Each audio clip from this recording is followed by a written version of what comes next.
a little something more. I've got a plan in mind, a special thing in store.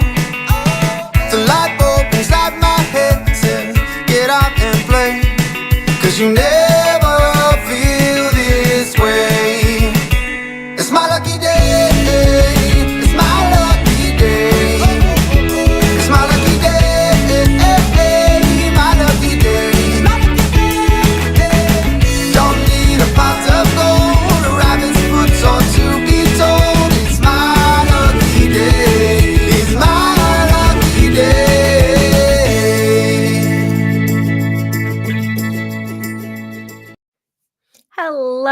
Hello, happy Tuesday, my friends. I am so glad that it's Tuesday, and I'm so glad that we are here. I feel like this is I was gonna say a milestone in my week. Like, I know if I hit Tuesday live stream, that like the rest of the week is gonna be pretty smooth, but it sounds like a weird thing to say for a Tuesday. I feel like maybe if it was a Thursday, that would be a little less weird. Sometimes things sound weirder when they come out of your mouth than they did in your head when they were half articulated. So I am so excited today to have a special guest with me. So I'm really excited to introduce Clay Gill with us. Clay is somebody who I see on LinkedIn. I think he's doing really cool things. And I was really lucky one morning, a month or two ago, to come across a post that he wrote. And Clay, I don't remember what post or what you had written about, but I remember it was really impactful. And I was like, "Ugh, I've got to see if this guy will come on my live stream." So let me tell you a little bit about Clay. So in 2018, Clay came up with a single pun while writing content for his group fitness coaching cohort. Later, that play on words would become a LinkedIn post in 2022 that would begin to change lives, including his own. He wanted people to know that eliminating excuses and diving headfirst into challenges pays off big in the end. Helping people realize they're not defined by doubt quickly became his mission. The phrase used in that post, work your butt off, has now become a movement, a community, and a brand with its own hashtag. Clay is building a challenge driven community where people are choosing execution over excuses to gamify their growth, dismantle their doubts, achieve their goals, build resiliency, and have tons of fun while doing so. Additionally, people all over the US are now wearing WYBO, work your butt off apparel, and using it as a reminder that they are capable of achieving some of their wildest dreams if they can simply get out of their own way. And with that, Clay, I'm going to welcome you here to our live stream. Thank you so much for being here. Yeah, absolutely. Thank you so much for having me. I'm super stoked. Oh, I am so excited to talk with you about working your butt off. Where did this idea come from? Yeah. So, like you said in your intro, it really came from a group coaching cohort that I was working with at the time, and every Monday we had this kind of like hour-long call that I called Mindset Magic Mondays. And really was just a time for us to get together and to go over some things that were really challenging, themes that the group was experiencing. Mind you, this group was centered around like nutrition and fitness, but one thing that a lot of people may or may not realize is that the biggest part of following any sort of nutrition or fitness regimen or program isn't actually the program itself, right? It's the actual mental work that goes into it, and getting your mindset right, and just having that dedication and that drive to see it through.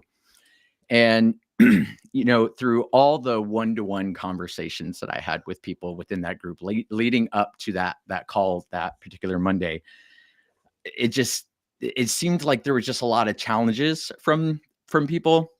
They were maybe a couple months into the program, and everybody kept on saying these like but statements, right? It's like, I know you've given me this, and I know I'm supposed to be patient, but dot, dot, dot, or, I'm doing everything that I can, but I'm not seeing the results. And so I just kind of noticed this theme, and that group call is the first time that I introduced this phrase, like "work your butt off," and even before I became a dad, love dad jokes, love puns. I'm a big sucker for them, and so I was like, I just took one of the T's off and went with it, and it really like kind of stuck with the group, and it was something that I used with them, and then later on, whenever I became a manager for customer success at the last organization that I was at, my team, we would regularly have that kind of theme within our one-to-ones, of just like, okay, what's the challenges that you're experiencing right now, and just try to get people to switch that but to an and that's the way that I like to say it too. It's like, and right. So it's like, what's your next option? What's your next um opportunity? Like, where can you take this and not put like this toxic positivity spin to it, but how can you breed resilience from the challenge that you're experiencing? Um, and then I kind of lost track of that phrase for a couple of years. And one morning I was going back through some old notes, some old docs, and it popped up, and I was like, oh, I'll throw this out to LinkedIn and see how it goes. And it was one of at the time, it was one of my most engaged with posts, and the the message just kinda resonated, and I just started building on it from there, and, um, I was actually really inspired by Darren and Eric McKee and what they were doing at the time with the SAS Bros, brand. That's hard to say in a row. And they were selling hoodies. And so I was like, okay, what if I just kind of took this phrase and put it on a hoodie? And I'm just going to throw it out to LinkedIn, going to experiment, see if people like it. And I had done some graphic design, some brand design work in the past with different like side hustles and solopreneur stuff. And once again, people were like, I'll take one, I'll take one, I'll take one. And I was also in another kind of group coaching thing at the time, not leading the group, but just like actively participating in it. And so I got this fun little core group of people that were just like really all about it. And then they started telling people, and just kind of grew from there. And then in November of last year, my son came into the picture, and so I decided to put it on the back burner for a while, and I didn't want to try to grow it or do anything with it. I really wanted to focus on my wife and helping her in the postpartum period, and be really intentional about the first year of my son's birth, or life, and being there for my daughter. She's learning how to have a sibling and all that stuff, and yeah, just recently started kind of revamping and reposting about the message and the topic, and formulating some fun stuff from it. And that's kind of the story of how it came to life and how it continues to live, I guess you could say. I love all of that. So, can we take a step back? Yeah. And I probably should have had you do this first. So, in that story, I've heard you reference being a fitness coach, um, doing graphic design, doing something else. So, if you were to sum up, besides being the work your butt off guy, what do you do? Like, Yeah, yeah, yeah. So currently I work for a startup called Better Up. It's a coaching platform.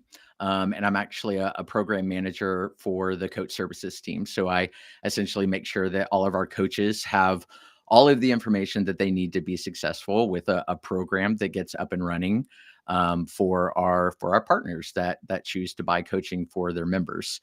Um, and that's what I do like on a day-to-day basis. But kind of as you highlighted, I haven't had this straight shot career path where I've been in marketing the entire time, or I've been in sales, or I've been in customer success. Um, I see my career path as almost like continued education, right? So like I went to school for music business. That was mass communication with like music with a music business focus.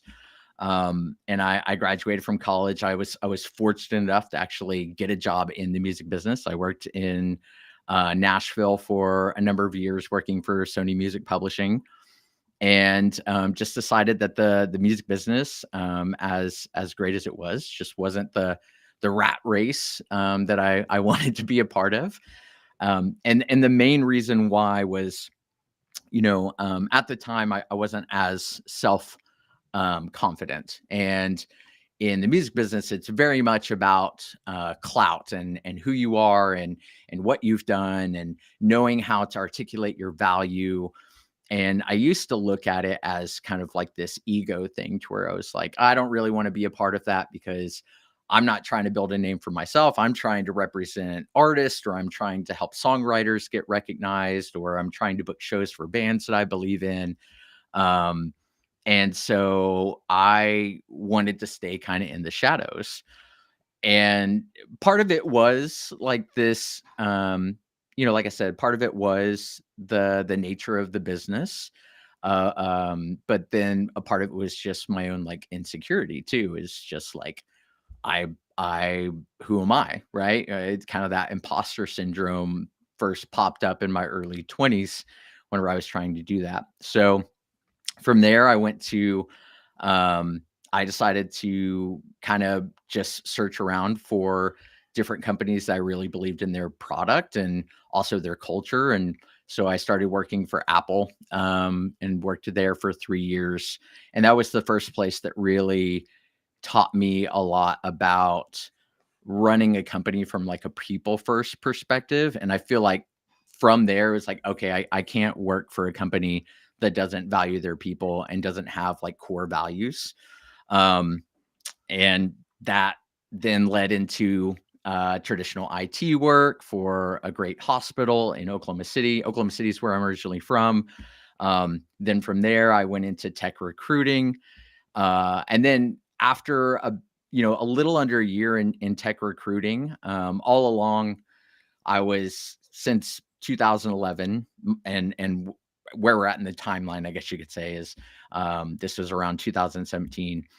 Uh, it was that time that I had been working on building so many different things on the side. And how I got really involved with like health and fitness is I grew up most of my weight as like the fat kid, in for lack of better terms, right? I was the short fat kid that always got bullied, and didn't, once again, those self-confidence issues were at play, and didn't really ever do anything to take care of my actual like health. I just kind of wallowed in coping mechanisms. And so after I graduated college, I started to get really serious about my health, and it started to become like a passion. I started helping people out, and people started saying, you should do this for a living. And I was like, I don't know how to do this for a living. So finally, after years and years of people saying, dude, you need to do this. Like, this is what you're built for. I launched out and did my first full-time entrepreneur gig as a fitness and nutrition coach. And I did that for about 3 years or so. And then my daughter came into the picture, and I had no clue how to run a business while also being like a new dad, and also, only 3 years into my marriage at this point as well. And I just didn't know how to navigate those waters. So I went back to working for other companies, and landed at a small startup in Oklahoma City. And that was the first time that I got introduced to the startup environment, and really loved the kind of the blend of entrepreneurism with working like at a company, having that financial stability again, and just being able to move fast and break stuff, and throw ideas out, and see what sticks, and help build a company from the ground up. And I worked there for 3 years in the customer success department. worked my way up, helped quite a few of our customer success people get hired and trained, and yeah, just did all kinds of stuff there, and then landed at Better Up almost 2 years ago, and that's that. And all the while, just trying to find out, like, on the side, like, what is it that I'm ultimately built for? Like, what is my purpose to extend to this world? And like, how can I build that out? And that's the way that I see Work Your Butt Off. I love all of that. So, I will give a confession here.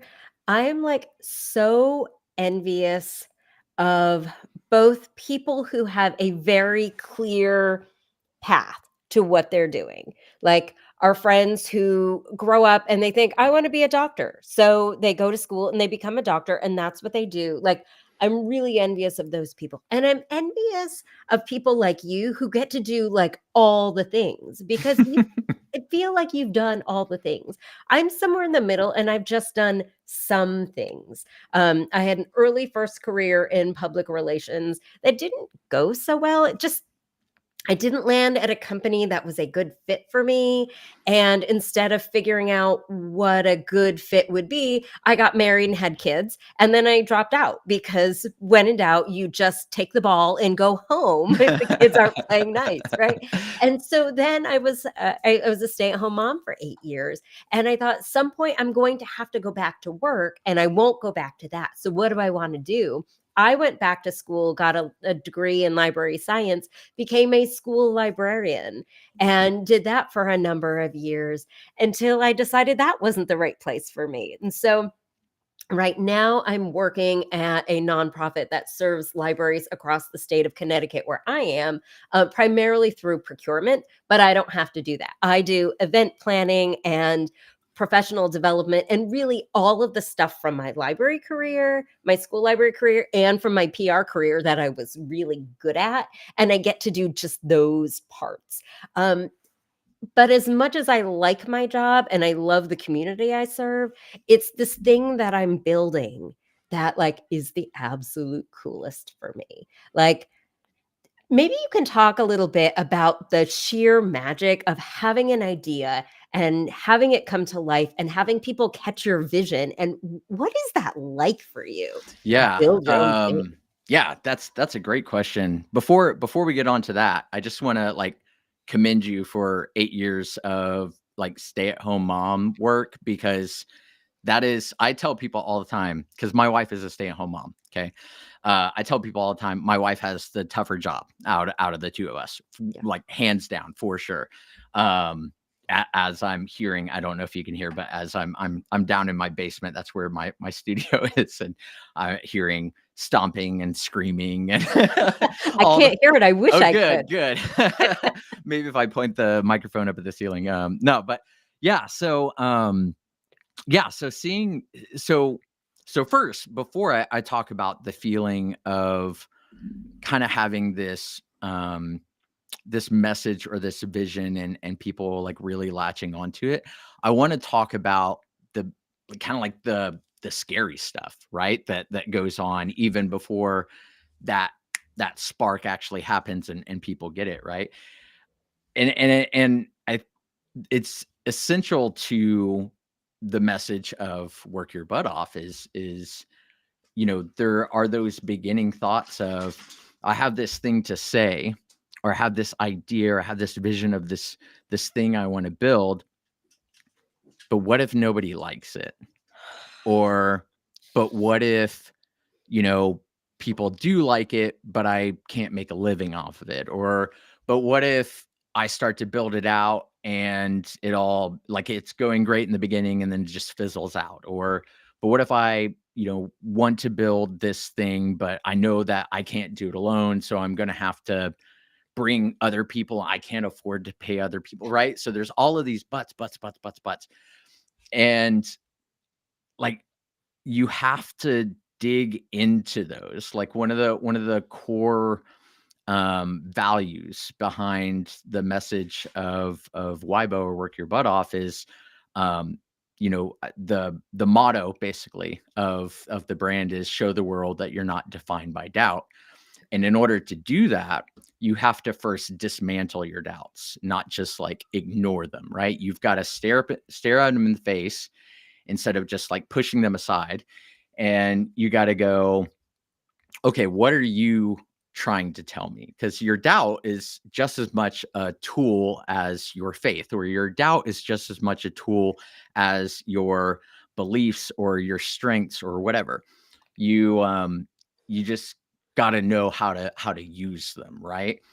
And so all of these but questions as you're building things and you're thinking about throwing things out, um you need to tackle those and figure out what if, instead of what if it all goes wrong, it's like what if it all goes right, right?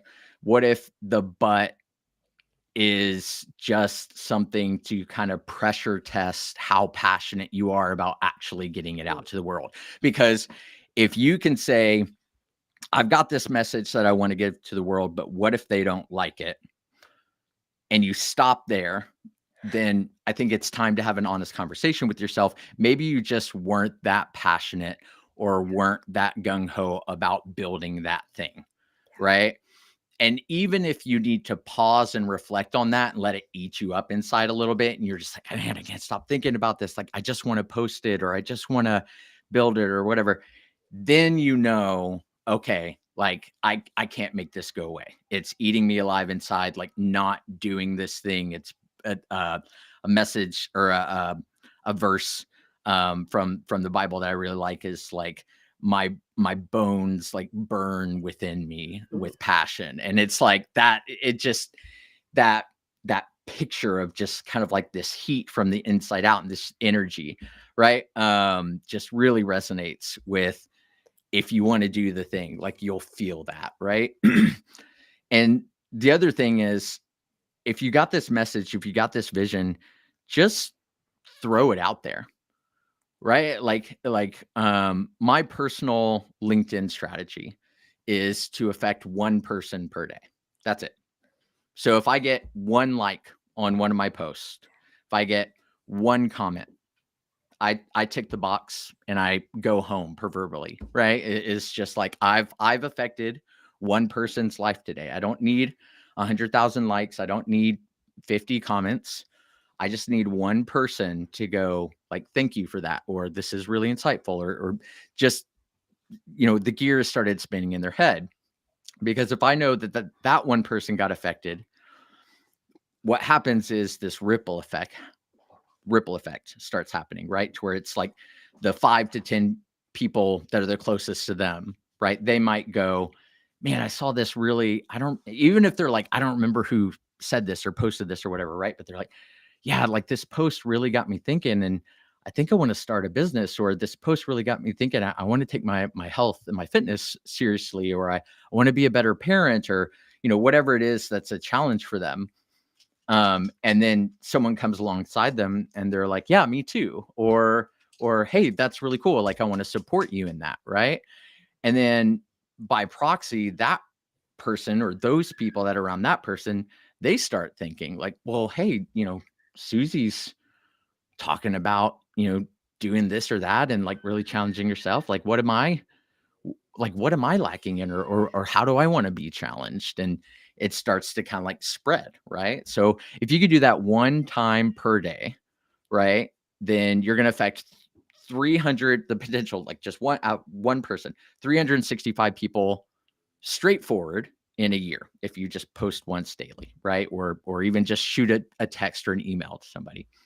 But then if you think about the 10 people that are around that person also being affected, now you've 10x your results. So now you've affected over 3,000 people per year. And then if you think the 10 people around them being affected, and so on and so on and so forth, right? And so there's another phrase actually by a band that I like called Norma Jean, and they have a song that's called a small spark starts a wildfire, or starts a forest fire.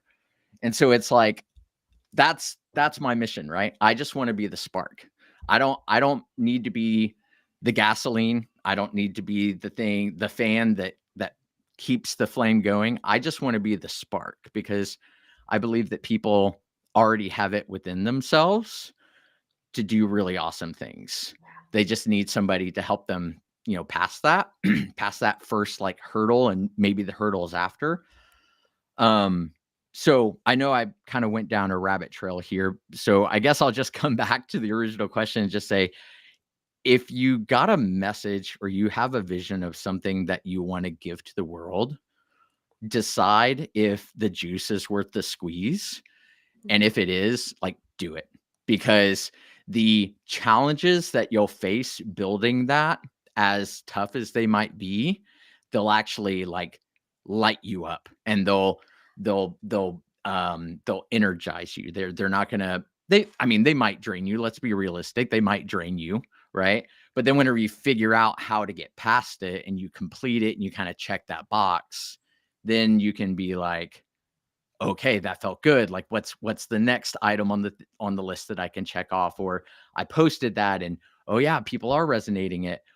Um, but with that being said, it's not always going to be an upward linear progression, right? You're going to hit stall points. You're going to hit low points of engagement. There are going to be times where you may need to revisit things and pivot. And so, yeah, I don't know, it's just all about like throwing it out, experimenting with whatever it is, and figuring out if you're passionate enough to either pivot if it doesn't work or persist until it does work. Oh, I've got goosebumps hearing you say all of that. But I'm curious though. So work your butt off sounds like it was something that just came to you and evolved over time. Like it sounds almost like accidentally on purpose. Yeah. I mean, Okay. pretty much. Yeah, pretty much. Yeah.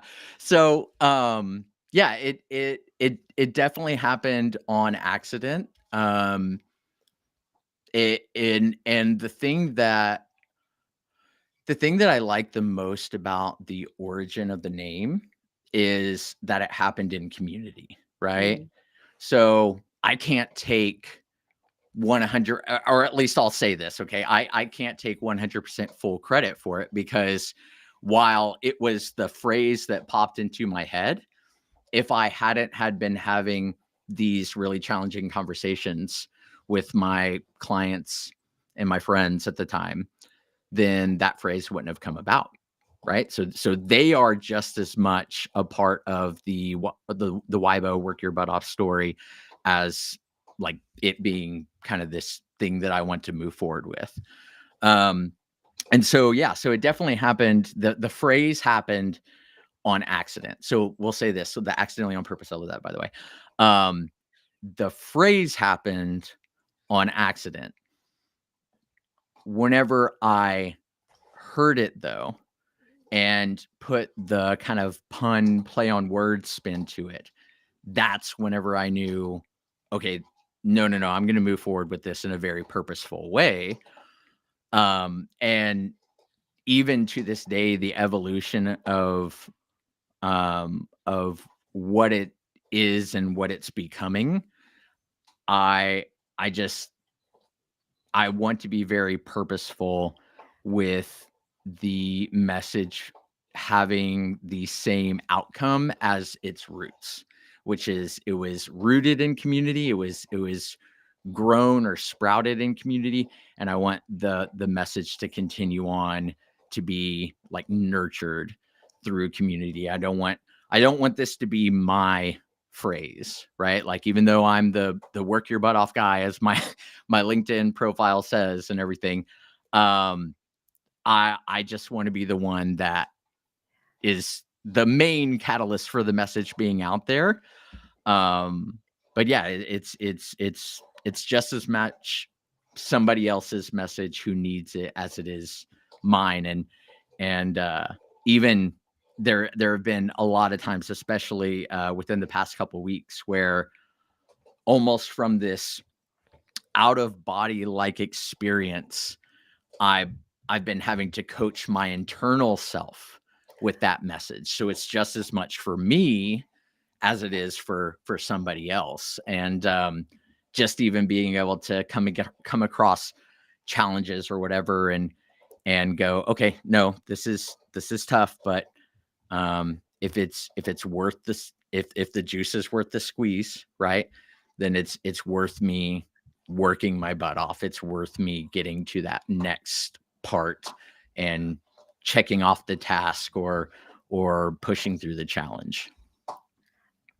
Like, I can't believe how, like, every time you tell a story or I ask you respond to a question seriously, like, you should see my goosebumps. Like, it is just resonating so deeply. And I love what you said about being the catalyst and how this is your thing, but it's really a community thing. And I love that because that's the way I feel about what I'm building too. And my story is accidentally on purpose. I always say that because I've been journaling most of my life at this point. I found it when I was an angsty teenager and I never talked about it. And I never talked about it because in my head, it was like, well, this is easy. And if it's easy for me, it must be easy for everybody. Everybody must know all about journaling. Everybody must journal, and they probably journal better than I do. And it was really only accidentally on purpose that I started talking about it on LinkedIn because I was just looking for something that I could give because I was learning and growing so much from what everyone else was sharing that I just needed something. And I thought, well, journaling can be a placeholder until I figure it out. It was And here just you are. supposed to be 3 or 4 days, a week if I stretched it. And the more I share about journaling, the more excited I get because the more I see lives are changing, the more I see people are living lives of purpose and intention and really knowing themselves, like especially this journey that I've seen this year with myself and with my clients. Like, the more I journal, the more I know myself. The more I know myself, the more compassion I have for myself. And the more compassion I have, the more I love myself. And so, like, journaling is my thing, but I want it to be everybody's thing because it is such a valuable, helpful tool to help us live these lives of intention. And I love how work your butt off really falls into that because when I hear work your butt off, I think mindset. And for me, journaling is the place where I work through all of that. Journaling is the place where I replace my butts with ands. And anybody who sees me in real life can tell you that I am really intentional with my speech. I'm really intentional to use and instead of but, even on those sentences where it sounds weird and where but is the obvious word to use. I love to use and I have people in my office now who will stop themselves and like very clearly articulate this is an and, not a but. And I absolutely love it. So tell me about what work your butt off has done for you. Like, can you give some examples of what that's looked like in your life? Yeah. I can give you some really recent examples. But and I said but there. And before we get onto that, two things that I wanna say. So number one, your content around journaling, and I don't even remember what the first post I saw from you was and which person within my network actually commented on your content. But I don't know if I ever actually said this to you within messages or comments or anything. Your journaling content got me back into journaling. So and I'm not a huge written journal guy. So I use the voice memos app on my iPhone like crazy because in the morning I'll usually go for a walk and I'll just break out voice memos and I just kind of do a brain dump. And even various coaches that I've had over the past year, they're like, "Do you journal?" And it's like, well, I do voice memos to myself, and they're like, "Oh yeah, that's same thing, right?" sometimes it can be a little bit more painstaking whenever you're reviewing them over versus, writing something down, because you can do it in like a bullet format. So if it's really important, I kind of do a double work where I'll do the voice memo to kind of like process through auditory stimulus, and then go back and like write down the bullet points. But I just want to say that like you helped me get back into that. So thank you very much for that. The second thing, before we get on to the actual like what it's done for me, I feel like it's a really important caveat to make with the whole work your butt off thing. And I think this will also feed into some examples of how it's played out in my life. Is whenever I first started using the phrase, I was very intentional also about replacing, but with and. And then I started thinking about the phrase more, and I started to become okay with saying but again. And the reason why is because not all buts can be avoided, right? Mm. And the second reason is because the phrase is work your butt off, not avoid your butt, right? So it's about, there are certain situations where but is completely appropriate to use, and that doesn't have to stop you from making progress. It can actually transparently and authentically voice what you're feeling inside, right? So you got to define your but before you can kind of like get beyond it. And so for me, how that's looked recently is actually, I wrote about this last week, but tomorrow I'm actually having like major surgery. Probably the biggest surgery of my entire life. I have a really weird medical history. Honestly, it's really random.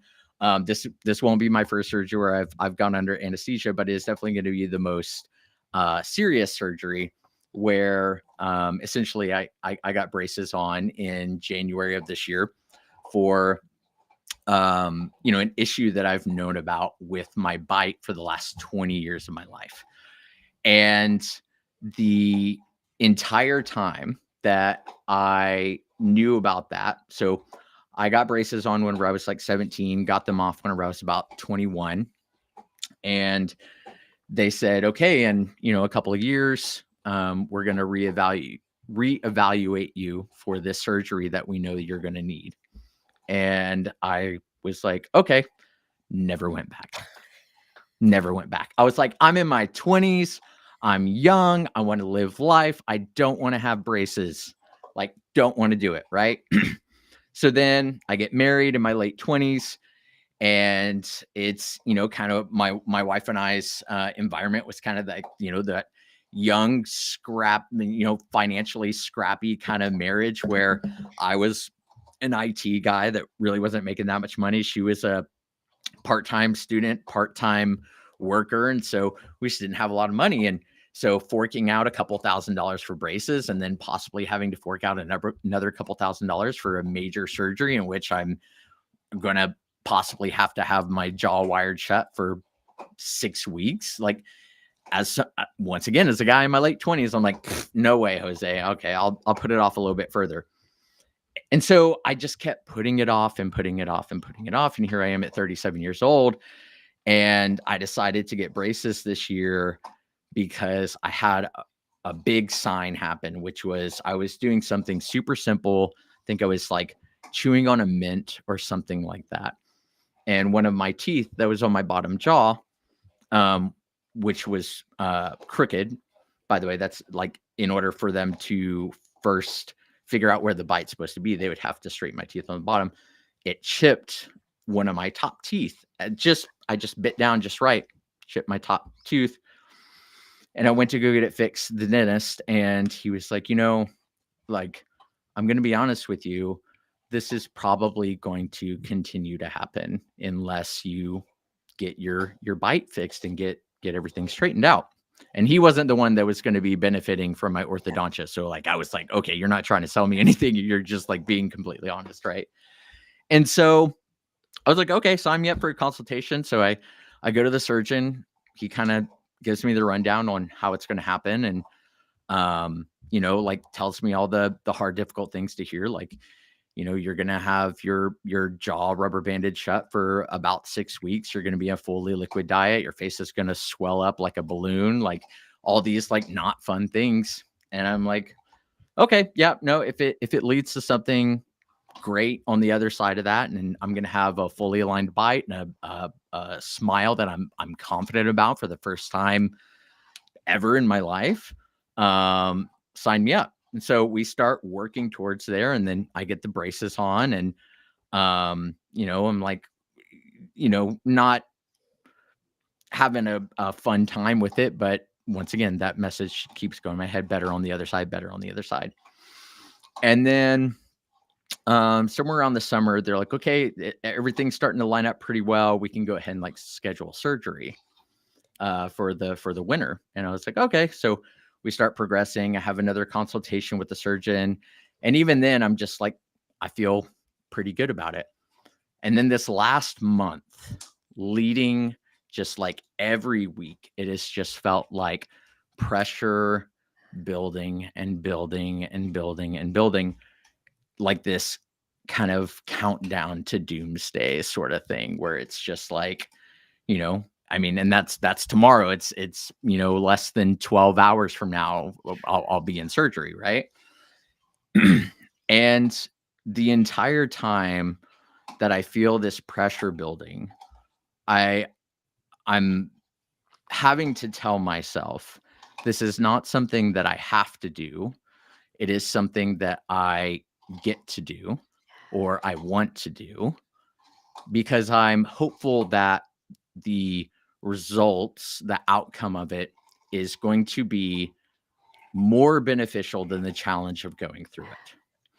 So that's been my big but lately, right? Is just having to dispel those messages of, but what if something goes wrong during the surgery, right? But what if I, don't recognize, this is a big one, but what if I don't recognize my own face after the surgery, right? Like, but what if there's, some other sort of complication during the surgery, and, like, God forbid, like something serious happens, like under anesthesia. And so there's like all of these different like fears and doubts.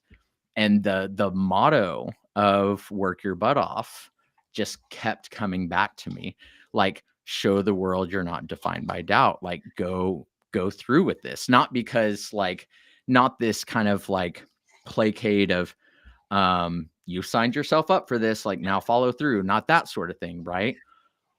More so like, this is going to be like, I legitimately believe this is going to be a good thing on the other side. And whenever I say, that message kept popping up of like, show the world you're not defined by doubt, that message can often seem like it's telling people to go post their story all over social media for people to see, or shout it from the mountaintops and, rah, rah, rah. It's like, my world, if I'm being completely transparent, my world is my wife and kids.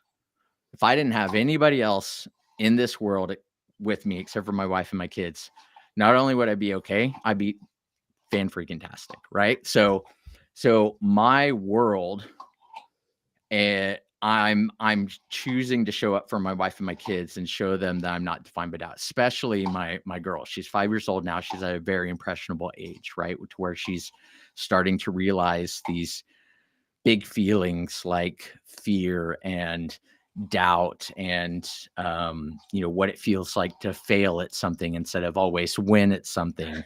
And so I think that I've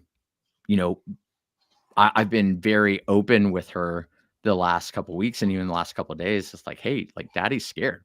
Like, I'm scared. I'm gonna do this anyway though, because just like I tell her all the time, like, I can do hard things. I can do hard things. I just have to get past those buts in order to actually like take action on it. Um, and I also believe that like hope is a big part of that, right? So in order to like arrive at your doubt, stare at it in the face, arrive at your butt, right? Your butt statement, whatever that is, stare at it in the face, journal it, talk it out, write it down, break it down into smaller little things, right? Dismantle it is what I like to call it, because I like to think about it has multiple pieces to it. It's not just like usually one thing, right? You got to disassemble. And once you break it down and figure out all the parts, you can't just leave it there. You got to like build something else and move forward. And so that's where resiliency comes into the picture. That's where hope comes into the picture, right? Is like I look at resiliency as the ability to keep moving forward because you believe, you hope that the greater benefit of whatever this challenge that you're working through is going to come to fruition. So that's like the most recent example. I could give you tons of other little small ones. I mean, just even as I'm building the new direction of the brand to be much more community driven than clothing driven. There's been tons of little things that I'm doing that I just have to work through. And I'm like, I'm not an email marketer. I'm not a, this, that, or the other, like all these little technical pieces that come along with being a solopreneur and working on something and just saying, but I'm not this, but I'm not that. It's like, yeah, but what resources are out there that you can hunt down, or what people are out there that have maybe done something similar that you can talk to? Like, what are your options? Don't just stop there, but like see like what are your options to actually like move this thing forward. So yeah.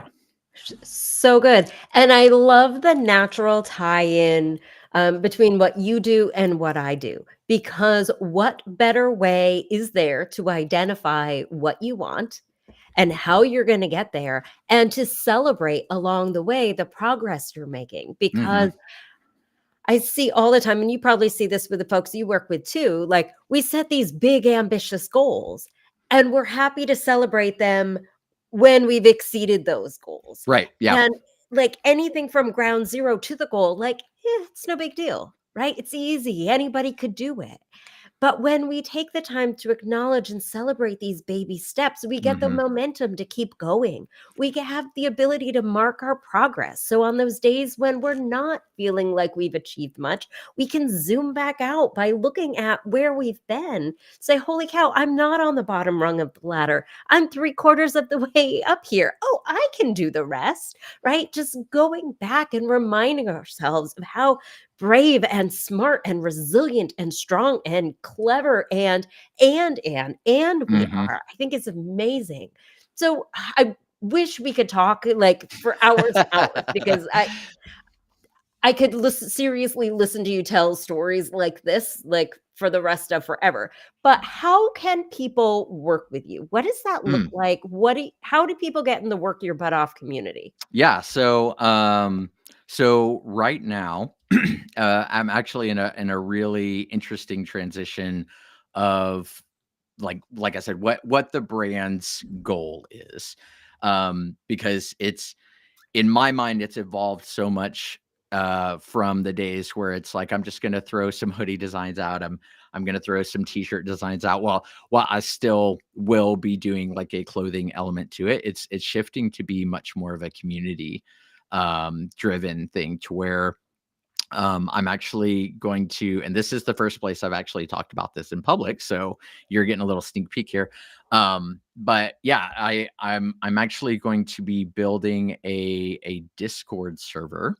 And on that Discord server is going to live a community, and it's actually going to be free to join the community and have access to other people that are, gamifying their growth or working on their goals.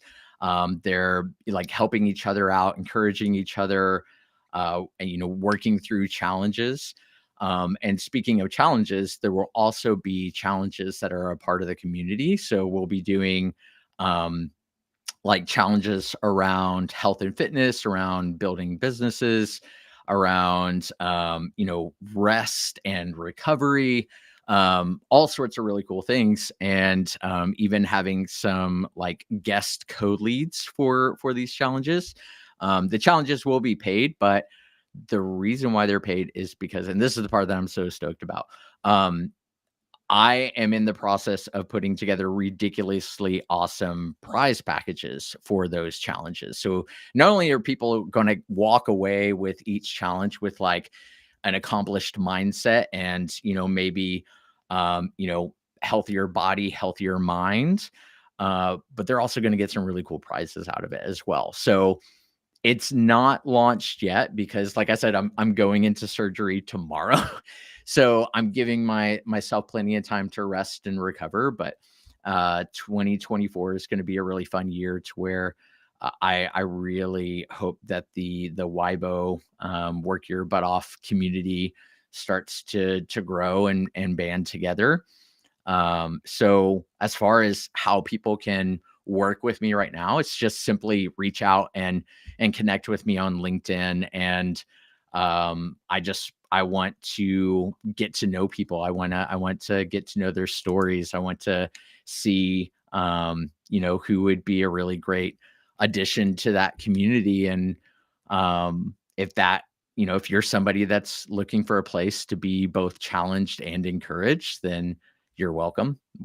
I mean, we're going to welcome all people in. And yeah, so that's really it. Like, you know, even as I was like prepping and planning on doing this tonight, I was like, I really should have, a website to point people to or some sort of like offer to give away. And I was just like, I I just really want to go in here and talk. And I really want to just, talk about how work your butt off and journaling go, like you said, they just go hand in hand perfectly. One thing I do want to say real quick around your last point, um, about journaling is the kind of like you said, like, you get to see like how strong you are and how brave you are and like all these things. The other thing I really love about journaling is I look at journaling as like a lot of people are really good at writing down goals or even like strategies to hit those goals. And I see journaling as a more robust version of like a goal or strategy plan to where you're now connecting what you want to what you're experiencing while you are setting out to accomplish that. And whenever you write down your failures within your journaling, it's really powerful as well because now you get a playbook to look back on and go, "Oh, that didn't work out so great for me last time. Let's not do that again." Or, "Oh, that was really awesome. I have something to fall back onto." So, yeah. Yeah, that is amazing. And yes to all of it. I Yeah, that is another reason why I love journaling so much. It's just such a comprehensive practice that can be really whatever we need it to be. Yeah. So, my friends listening, work your butt off, right? Find that thing you are passionate enough to want to spend the effort on, right? Don't rest on that butt. Work it off. Um, and journal your way through it, support yourself as you learn and grow and work your butt off. And definitely connect with Clay, connect with me. We'd love to hear it. We'd love to hear your stories. Clay, this has been such a gift. Thank you for spending your evening with me. My friends, thank you for watching. We will see you next time. Thanks, Amanda.